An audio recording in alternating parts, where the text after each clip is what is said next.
меня дочь, малышка моя, перестает уже самостоятельно. У нее нет сил бороться за жизнь. Пожалуйста, я прошу вас, помогите мне. В Жесказгане двухлетняя девочка чуть не умерла из-за аппендицита в больнице. Ее мама Альбина Кузьмина подняла резонанс, записав эмоциональное видеообращение, но фактически такой вопль о помощи.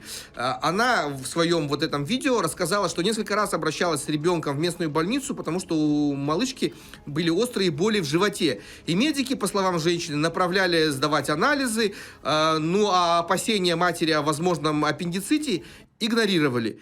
2 декабря ребенку стало плохо. Мама попросила врачей сделать УЗИ и говорила о том, ну, какие симптомы, что озвучивает малышка, ну, насколько она может рассказать. Но врачи несколько раз настаивали, по словам мамы, что ничего серьезного нет. Назначили ребенку какое-то там симптоматическое лечение, отправили домой. Но когда малышке совсем стало плохо, только тогда обнаружили острый аппендикс, осложненный перитонитом.